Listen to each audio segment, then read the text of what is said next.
want to welcome you once again to In the Trenches with Dave Lapham, brought to you by First Star Logistics. As always, we're coming to you from our outstanding studios, and we're all football here in the studios. We got pictures of the stadium. We got game jerseys. We got football celebrities, former players like Ickey Woods. It's decorated so well. We got wallpaper here that is or a wall that's painted, I should say, that has all kinds of football memorabilia as such on it as well. So we're all football all the time, Jimmy, just like you and your family. Well, thanks for having me on here. I'm sorry I missed your Ring of Honor banquet. I had some things going on, but congratulations, and it's a worthy honor for you, and I'm happy for you. Happy for the Bengals. I appreciate that very much, Jimmy. It means a lot coming from you, and I know you're probably booked 7 days a week, 52 weeks of the year, 365 days of the year. I mean, there's nobody that's busier than Jimmy Burrow, but a lot of it's very, very good busy, obviously. And talk a little bit about the foundation, the Joe Burrow Foundation. I mean, it is doing some incredible things for a lot of people, isn't it? Yeah, so we certainly have emphasis in Southeast Ohio, Athens, Cincinnati, and Baton Rouge. So we started a rescue kitchen in Hocking College. That's going great. Partnering with La Soup on a lot of different things there in Cincinnati. We go to schools. Robin developed a program called Healthy Body, Healthy Minds, which we go into elementary schools and talk about really the things that Joe does to try to stay healthy with sleep and nutrition and those type things. So we were just in Cincinnati doing that at Roll Hill, I think is the name of it. We did something there, and so we got those things going on. And then with Nationwide Children's, they developed a training set of modules for home health or school-based clinics to be able to recognize and help children with mental health issues, and that's called the Burrow Blueprint. So all those things, you can go to joeburrow.org and learn a little more about him. But Joe, when he wanted to start this foundation, he had in mind what he wanted to do. And with Robin and I and Amy Floyd, our executive director, and our board, we've been given the opportunity to really, in our minds, make a difference and provide support and resources to a lot of good causes. Man, there's nothing better in life than helping those that need help, and trying to make their lives a little bit better on a day-to-day basis. And God bless you and your family and people that work with you with the Joe Burrow Foundation. You guys are doing exactly that. I mean, you're just improving the lives of so many people. And I know, I guess, how do they thank you? I mean, it's almost impossible to thank you guys.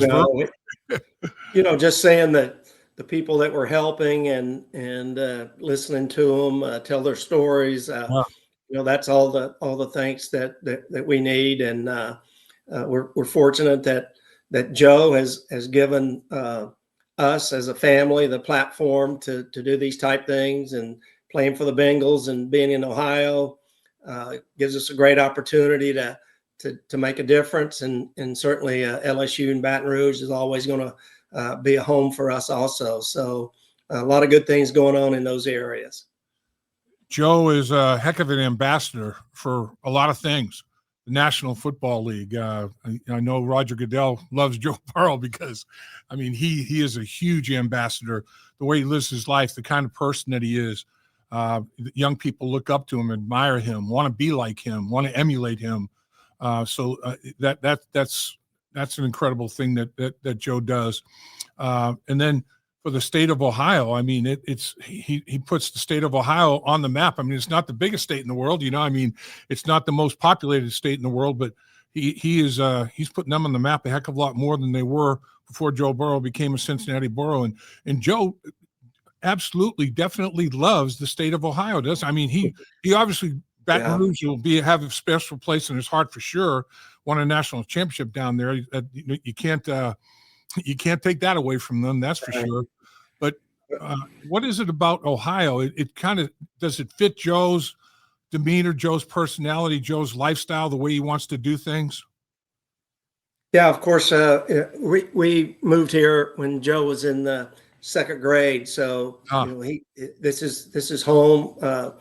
Athens. We actually live in the Plains, which is a place outside of Athens, but pretty much grew up here. And then to be drafted by the Bengals after LSU, I mean, what more could you ask for? 2.5 hours from here. He does love Southeast Ohio. He loves the state of Ohio and Cincinnati. And I think in his heart, he thinks his personality, the qualities that make him a good football player, his work ethic, his discipline, those type things really represent the people of the state of Ohio. So he's locked in with Ohio and the Bengals, and we couldn't be happier that that's where he is, and that the fact that he does love this state so much, and we do too. Rob and I. This has really have been our home now for over 20 years, right. And looks like we're going to be here for a lot longer. Here to that, no question about it. You guys are, your entire family is made from the right stuff. I mean, you're all phenomenal people, great human beings. Not just interested in sports, but interested in a lot of things that help a lot of people for sure. Joe has done a phenomenal job of rehabbing, and that injury that he had is significant. I mean, it's a no joke injury. The Bengals now have him on the 21-day list where he's going to work through that time period, try to continue to improve, get better, see where he is at the end of that time frame, and hopefully the goal is to activate him and see what he can do, how effective he might be able to play. Obviously, if the team does not do well in the time frame, this 3-week period here in the interim, that could have a bearing on what they do with Joe, because I mean, if they got 10 or 11 losses, let's face it, it's like, why would you expose Joe to potentially setting himself back? But people that know Joe Burrow, and you know him better than anybody, he's got that competitive fire, man. It burns brightly inside Joe Burrow. He wants to play football, doesn't he? Yeah, he was really anxious to get back out there. Yesterday was a big step forward to be able to practice and to really get started for the next 2 weeks. He and his trainers and the doctor, they're basically been taking things in like 2-week increments, and really after another 2 weeks, they'll probably reevaluate him and see how healthy he is, how he's been doing in these practices, and then pretty much go from there. So it's still a work in progress. He's not ready to play yet, and yet to be determined when he will be ready to play. He is such a competitive person. Everything that Joe does, he wants to do it at the highest level possible. He wants to be the best. He wants everybody to understand that, Joe Burrow is going to give you everything that he has, everything that he's got. How frustrating has this been for him to just have to watch what's going on with his teammates? And I know Joe's the kind of guy, and I know that he's done this. I've heard from some of the guys that he's done it with. He will give them some heads up. It's like, hey, I saw this, and I saw a tell here. I saw, look for this. When they do this, you can take advantage of it by doing this. And that's just the kind of guy that Joe Burrow is. It's almost like another coaching staff member, that is working with players on the offensive side of the football. But it still has to be frustrating for him, I bet.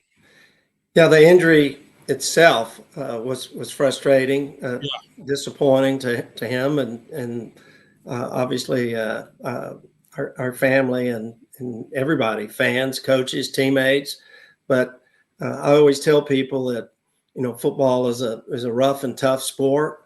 The people who make a live in it make a living at it. No the risk. And is it just a part of football? Yes, but when it happens more than once or twice, then it becomes more and more frustrating. But he's never really felt sorry for himself very long after one of those things happens. I think he saw himself maybe playing at the end of the year, so right away his mindset was to hit the rehab and the protocol that's been set up to him to return to play, just to hit that with all the intensity and discipline that he prepares for games. So when you do that, I think the result is what you're seeing is maybe he's ahead of schedule. As a dad and his mom, we always worry about going too fast, pushing too quickly. But we trust Matt and the training staff over there, Nick, the therapist, and his doctors. So they do a great job. And I think sometimes maybe they have to slow Joe down, but he's in a good spot right now. And as I said, he's certainly not ready to play yet, but he's on a pretty good track now to have a chance here in the next few weeks. Well, I'll tell you, Joe doing what he's doing out there, practicing and doing what he's doing physically in terms of how he's throwing the football already gives the team hope, and that's what you're looking for, is hope at this stage of the season. It's a little bit more than halfway through the season, hasn't gone the way that you had necessarily anticipated or hoped that it would go, but there's hope that hang in there, stay above 500 and win some football games, and then Joe Burrow comes back. His teammates, I mean, I've seen them out there watching them. I've watched them watch Joe throw the football, and it's like, man, they're excited about it. It's like guys are fired up watching Joe Burrow throw that football. He is the most pure passer of the football I think I've ever seen. I mean, it really is. It's crazy, Jimmy. I mean, this kid was blessed, and he's very gifted, but he doesn't take anything for granted. He works so hard at it to get better. A lot of guys would just like, I'll ride this thing out for as long as I can. He wants to be the all-time greatest. I mean, and it's not not something that's not realistic. I mean, he wants to win a Super Bowl, and he wants to do it with the Cincinnati Bengals, and so that's his whole mindset. After he's missed a few practices or games, last night I asked him, did he still know how to throw the football, and I can imagine the look that he was giving me on the phone, but he said, yeah, he still had it, and he still was able to get the ball where it's supposed to be. But he's been throwing for a while. Sometimes it was just standing still, but then you move on to to actual receivers. But you're right. I mean, he wants to play because he wants to be with his team and try to help us win games. I mean, Joe Flacco has been fantastic. I know that, Joe knows that, and hopefully there's no reason to believe that he's not going to continue to do that. But the bottom line is Joe is getting prepared to play, and if he's healthy and the opportunity's there, then hopefully we'll see him again here at some point. The two Joes you just mentioned, Joe Flacco, the other Joe, and man, what a godsend he was to the Cincinnati Bengals. I mean, where would the Cincinnati Bengals be if Joe Flacco hadn't shown up and joined, brought his talents to Cincinnati? And that's not to say that they were void of talent at the quarterback position. It's just it wasn't. The offense was struggling. Joe mentioned it himself. Your son Joe Burrow mentioned it himself. So when the offense was playing pretty well, the defense was having its struggles. When the defense was playing pretty well, the offense was in turn having struggles. So have never really put together both sides of the football simultaneously and add special teams into that equation and have all three phases playing as one. And that's what everybody's looking forward to, including, your son. How close are they, do you think, Jimmy? That's a good question. I don't study the film like once Right. upon a time when I was a coach, but Sure. uh, I know Al Golden's is a good defensive coach, a good defensive coordinator, and uh, Pitch and Zach. That they do a good job. They're all proven that they can coach and win football games. So uh, anytime you have a kind of roadblock there, then you do everything you can to find ways on both sides of the ball and special teams to get it together. So I'm sure they're doing that. The off season was always a big asset to us as coaches when I was at here at Ohio University or anywhere, because we basically reevaluated everything we did, uh, charted the things that weren't working, the things that were working, and then you put the pieces together, and then you get ready to basically start another season. So I'm sure that's what those guys did, and we play Pittsburgh. That's never easy at Pittsburgh, and you can throw out that game that we saw them play the other day, because we know the Steelers are going to give us their best shot. But I think we'll be ready for those guys also. Well, I agree with you 100,000% on that, Jimmy. That those division rivalries, man. The blood starts heating and boiling a little bit. Joe's wearing like an apparatus on his foot, to help support it and give it brace it a little bit. Do you think he'll be when he is cleared, and hopefully after that 21st day of the 21-day list that he's on? Do you think he'll be wearing some sort of an apparatus, underneath the shoe, or at least a heavy tape job? I think they've worked on the shoe that he's wearing now, and I'm assuming that what he's got now, without 100% knowing if that holds up, and the things that they're doing to protect it, if that holds up, then that's probably what you would see when he's able to play. But I think that's what this 21-day period is there's certainly some trial and error, I think, as far as what he can and can't do, and how does he get to the point where he's 100% ready to get out of the pocket, make off-platform throws, stay in the pocket, those type things, and so I think they're all looking at him every day, and he's looking at himself every day to see what they can do to make sure he's ready to go. That's the thing that separates Joe, in my mind, from any other quarterback that I've seen or played with. His ability to extend and create, in two ways. Either, he feels pressure from the interior, the pocket's closing in on him, and he pivots and spins away and gets out of pocket, gets on the perimeter, and he's always looking down the football field to make a big play, and he'll strike. He'll make big plays that way, or he'll tuck it, get as many yards as he can, and get to the ground or get out of bounds and protect himself. And then the other thing that he does unbelievably well as I've ever seen, is climbs that pocket, man. I mean, you might feel pressure from the outside, and the guys in the interior did a pretty decent job, and he finds a lane and he abuses it, man. And the whole time, though, again, he's looking down the football field, and I can't remember the number of times I've seen him one step away from being at the line of scrimmage or over it, boom, throw a dart, and it's like unbelievable. He must have eyes everywhere, this guy. I mean, he sees the football field like no other.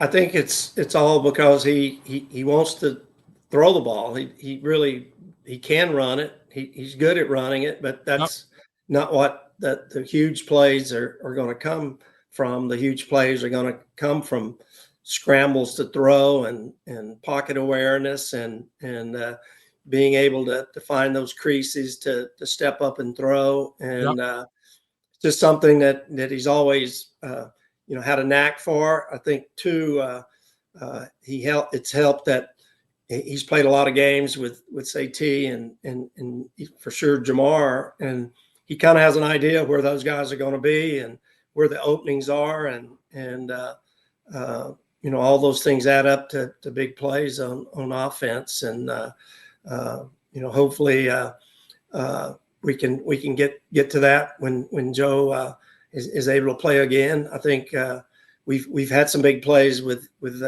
Joe Flacco, and as we talked about, he's done a great job. He's a veteran, smart. He's finding ways to get the ball to our playmakers, and whether you stand in the pocket and you're a so-called pocket passer, or you are a quarterback that does a little of both, then you got to find a way, and I think both Joes have the ability to do that.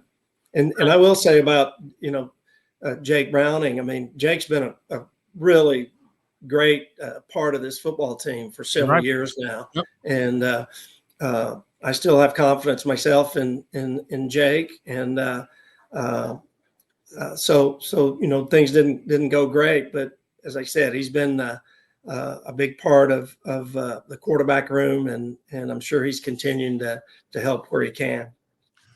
You mentioned the term pocket manipulation. That is huge, I think, in today's NFL. You can't be a statue. You can't be a sitting duck in that pocket, just letting the pass rush consume you, overwhelm you. I think all three of the quarterbacks, Jake, Joe, and Joe, all three of them manipulate the pocket pretty well, and they can throw off platform a little bit. They can throw off their right leg. They don't have to have the throw from the right leg being the back leg and follow through, and the throwing mechanics can be kind of off a little bit, and they're still able to throw an accurate football. That's a talent that is not easy to learn and to acquire. How much time? When did you realize, as a coach, that you are a great defensive mind, great defensive coach? When did you realize your son, man, looking at him, this he might have? Well, they were putting him in shotgun sometimes in like third and fourth grade, and then more so every year, and you could just see that he had an ability to scramble, and he's always been blessed, even in grade school football and high school football and college and NFL, to have great receivers. So I think he figured out early that the best way to, as I said, to make big plays was sometimes to get outside the pocket or step up in the pocket and get the ball to the best receivers on the team. So it started happening even more and more in high school when he showed the scrambling ability to be able to run, but he also was able to scramble to throw. I know in the off season, he works on off-platform throws just as much as he works on straight dropbacks. So this day and age, you're not going to just be able to stand in the pocket with these defenses. If you watched Green Bay and Philadelphia last night, that pocket is collapsing fairly quickly. So Right. you gotta be able to get out of there. Joe Flacco is not given. He's always been called a pocket passer, but I can see where he's a good athlete, and he knows how to get to a spot to make plays, even if the pocket breaks down. So I think that we've seen that with Joe Flacco. Yeah, I agree. And both Joes know how to get the ball out of their hand quickly. I mean, it's like I'm excited about the two Joes being your Joe obviously is a QB1 in the entire National Football League, in my opinion. Joe Flacco is QB1A. I mean, it's like those two guys, and I don't want to diminish Jake Browning. I mean, he's done a hell of a job for the Cincinnati Bengals as well. In all the things you talked about with Jake earlier when you were talking about the seasons that he's had for the Cincinnati Bengals and the games that he's had are right on, Jimmy. I mean, he's a hell of an athlete, tremendous quarterback. It's the toughest position in sports, in my opinion. Yeah. But to have both Joes potentially 1 and 1A, two quarterbacks looking ahead even to next year, what as a former coach, as a former defensive coordinator, what goes through your mind when you think about that? Well, the quarterback room is always very, very important to each quarterback and to the coaches, because if you get three guys or four guys in that room that don't really click personality wise, no matter what their ability is, it's probably not going to work. And I think Zach and the guys have always done a good job of putting guys in that room that do have good personalities and don't have a big ego and are able to help each other in any way they can. And you can see that on the sidelines when those guys go to the bench and they're sitting side by side looking at the iPad. And then, lately Joe's been able to go and stand there with them. So it's probably not like that every single place, but the more you can get that camaraderie in that quarterback room, then the better off you're going to be as a quarterback and as a football team and as an offense. You mentioned personalities, camaraderie, and talent. Jamar Chase. I mean, Joe's been with Jamar Chase for a long time. Back at LSU, those guys made beautiful music together for a long time on a football field. Man, they were dynamic. It's unbelievable the stuff that they did, and did it many times over and over and over again, driving people crazy. Defensive players and defensive coaches here, and T. Higgins, did the same thing at the collegiate level. I mean, his size speed ratio is off the charts. He's a freakish athlete. He's very strong. His quads, his hamstrings, his calves are extremely strong. Big hands, big feet, can really run, can change direction. These two guys are very unique in their skill sets at the receiver position, and Joe's aware of that. Joe gets the football to them very quickly. I mean, the ball's out of Joe's hands a lot of times under 2.5 seconds. If it's in his hand for 2.5 seconds, it seems like it's an eternity. He reads the field so quickly and so well. What kind of a chemistry and a dynamic do those guys have both on and off the football field, Jimmy? Well, first of all, the one thing Joe would tell you, and I've heard him say it over the years about Jamar, and he's had Jamar as a teammate longer, is how smart Jamar is. And then he's added that kind of talk to T about how smart they are to read defenses, whether it's man or zone.